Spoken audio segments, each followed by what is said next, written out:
Voter तालिकारु बाद पड़िले क्यों माने एते भोटर को काटिदेले निर्वाचन कमिशन कहीं आपण दे पारिबेनी भोट। निर्वाचन प्रक्रिया को स्वच्छ करने पाई भारतीय निर्वाचन कमिशन के एक बड़ पदक्षेप। ओडिशा और मणिपुर समेत देशर 4टी राज्य में प्रकाश पाई चिठा भोटर तालिका। आ स्वतंत्र संशोधन प्रक्रिया पर तालिकारु बाद पड़ती प्राय 22,55,000 भोटर। सबुठ चमकाइला भली तथ्य होछि बाद पड़ता भोटर को मध्यरु सिंहभाग अर्थात प्राय 20 लाख अधिक भोटर केवल ओडिशा ही अछंती।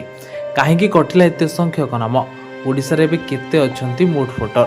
रविवार दिन निर्वाचन कमिशन के पक्षर प्रकाश पाइथिबा चिठा तालिका राजनीतिक महल रे चर्चा बढ़ाई दैछि। ओडिशा, मणिपुर, मिजोराम और सिक्किम यह 4 राज्य में मोट 3.68 कोटी भोटर को मध्यरु प्राय 6.12% भोटर को नाम तालिकारु काटी दिया। आ तालिका संशोधन सबुठ बड़ प्रभाव देखा मिली। ओडिशा बाद पड़ती 20,14,000 भोटर। पूर्वर मोट भोटर थिले 3,33,00,000। संशोधन पर वर्तमान भोटर 3,13,00,000। से भली पुरुष भोटर 1,60,00,000, महिला भोटर 1,53,00,000 अच्छा। तेज ओडिशारू एते बड़ संख्यक भोटर बाद पड़ा पछरे कारण स्पष्ट कर निर्वाचन कमिशन। तालिकार बाद पड़ता लोकों मध्य 8,32,000 भोटर मृत्यु हो सारी। से 10,07,000 भोटर अन्य आड़े स्थायी भाव चली जाइछन्ति किंबा स्वतंत्र संशोधन एसआईआर प्रक्रिया बेले अनुपस्थित थे।